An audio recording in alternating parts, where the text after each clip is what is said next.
But let's start with the fundamentals. How do the large language models actually work? Most of you have probably already seen these kinds of small technical introductions, but nevertheless, let's quickly go through them.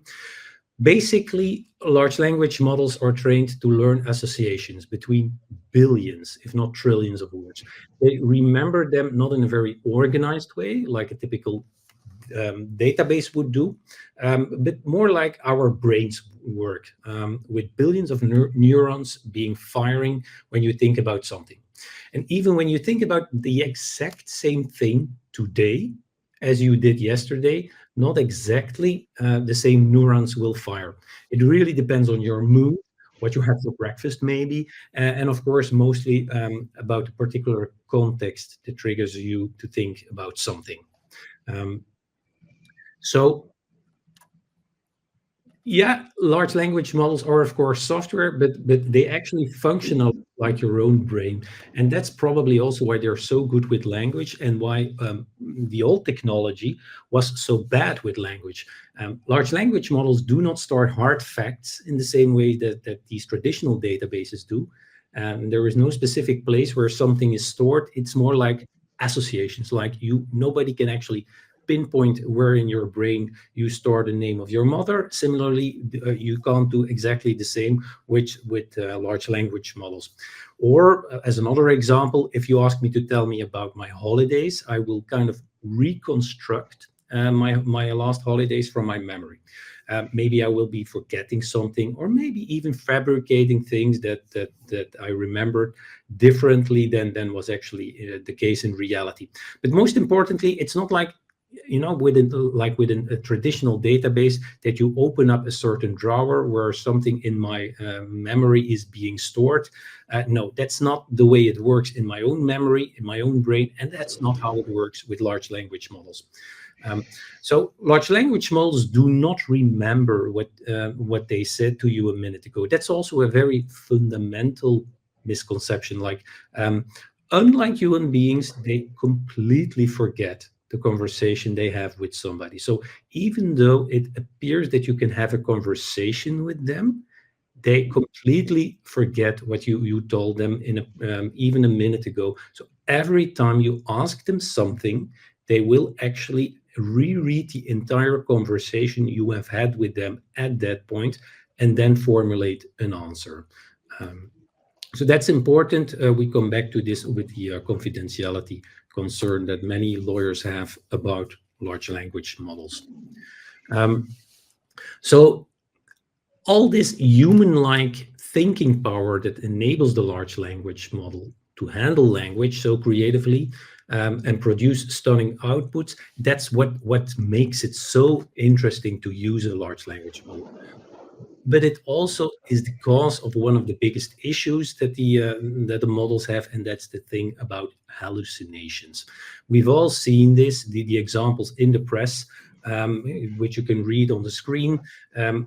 They caused quite some concern among lawyers, but it's the reality.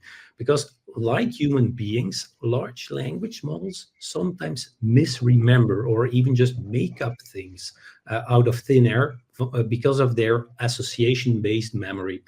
And as you may have seen, many lawyers have been caught by this in their own briefs, or with the examples in the press referring to case law that was actually completely fabricated. And that's not the only thing with large language models. There's besides the hallucinations, there's also the thing about the context window. That's not so heavily discussed in the media, but it is important to know. What is it about? Well, the context window is the amount of custom text that a large language model can take into account when it generates a response.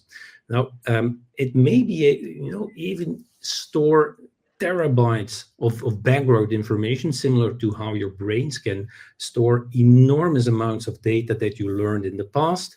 But when the time comes that it actually has to read a custom text, for example, to review a contract, it only has a limited amount of attention span.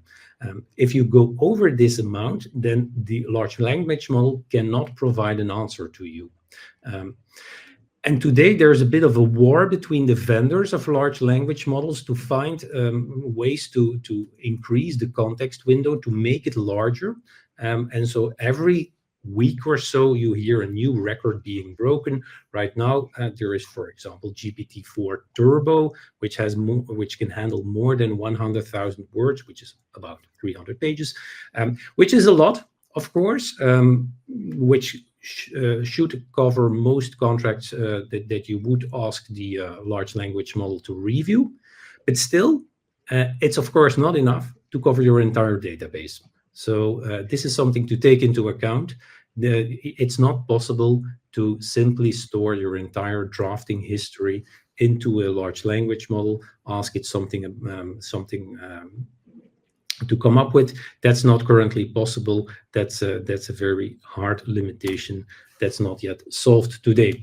But even if you stay within the limit, sometimes the large language model may struggle to formulate an accurate answer.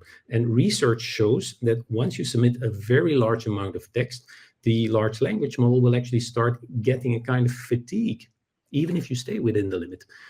It's a bit like a human being that is being asked to read a short paper of a few pages, as opposed to a book of about, say, 200 pages. You just can't expect the level of detail and the amount of things that you remember to be the same for the 5-page paper versus the 200-page book. And you can see here on in the green and with the red that yeah, it's actually pretty funny that as is the case for human beings, it kind of depends the performance of how good it remembers things, depending on the position of the information. So facts that are in the beginning of a very large text that you would submit to the large language model will be better remembered than facts that would be positioned halfway that text. And so you can see there in the beginning is really fundamental. If you get in a really large text and ask the large language model to answer certain facts about facts being mentioned in the beginning. So the context window, that's a fundamental limitation that we have to work around. And to address this limitation, there have been several techniques around, and one of the most important ones is RAG, which stands for Retrieval Augmented Generation, so RAG. This is a kind of filter that is being applied before the information actually gets sent to the large language model. So RAG is kind of a separate technology that does a pre-filtering before the large language model really starts processing information. And this pre-filtering will allow a large language model to cut large chunks of text into more manageable, more limited amounts of data. The individual chunks of text are then assessed for their relevance by the RAG software in the light of the question that was posed to the large language model. And so this way, the pre-filtering will circumvent the limits of the context window.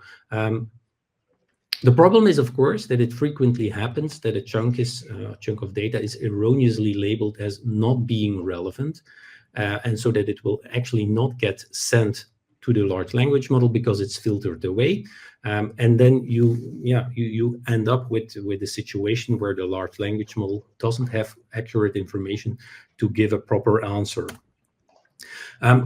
You really see this problem in practice when you, for example, ask a large language model to review a contract. A large contract where certain answers cannot be found on a particular place within the text. So say, for example, that you ask it to review the scope of a software license, and that scope is really distributed across many different paragraphs. So there is not one particular paragraph that contains a sufficient number of keywords that deal with the question that you asked. Well, the risk then is pretty high that the RAG technology will filter away all those paragraphs because none of them are actually on their own interesting enough to send to the large language model. There are some ways around this. There are possibilities, for example, to have overlapping paragraphs in the background and so on. but still it doesn't really fundamentally change the problem. This is not perfect. It's workable, but it's not perfect. And every single software solution out there today that processes large amounts of text, of custom text, through the help of large language models, will use some variation of RAG. Also, for example, Microsoft Copilot, also all the other names that you typically see, they're all using this technique, and they're all subject to the same limitations, where you have to be careful that information may get over filtered before reaching the large language model. Prompt engineering, that's what you see here, and that's one of the ways that you have to deal with large language models, is that software such as our own ClausBuddy software will actually do a lot of things behind the scenes to prepare a question that gets sent towards a large language model. So it's actually a bit of an art to create texts, to carefully manipulate it behind the scenes, and then send it to the large language model in a way that it will hopefully understand all the things that you want to ask from it. So this is the current state of the technology, where you have to do very, very careful prompting in order to get useful things out of the large language models. And this doesn't always go right, so there's a bit of a trial and error going on. A third problem regarding large language models is the availability of public data. So the models are trained on a vast collection of very general data, basically anything you can find on the internet. People like to say that the large language models are trained on the internet, and that's a bit reductive, but it does suffices to demonstrate the magnitude and the scale of the training data. Obviously, some legal data also managed to get included, but off-the-shelf large language models were never trained specifically for the legal sector. And as a result, large language models know what legalese feels like, but they have no real feeling for legal material. For example, they have a very hard time distinguishing between different laws that apply in different jurisdictions. Note that we say off-the-shelf large language models here. It is possible that a model gets created that is specifically trained for the legal sector, but the problem then becomes that all the good data to train this model on is either not available publicly online, or gets hidden behind paywalls like legal research tools. We've addressed this in further detail in a different webinar, which you can find on our YouTube channel, but essentially you can think of a large language model as a supercar, like you see on the picture. A supercar that can get you to your destination much faster than any previous technology. However, a supercar can only go as fast as the road that it is traveling on. And legal data here is its road. If you don't have good legal data, then you have a problem. But if you have good legal data, then yeah, sure, it can get you to your destination in a pretty fast way.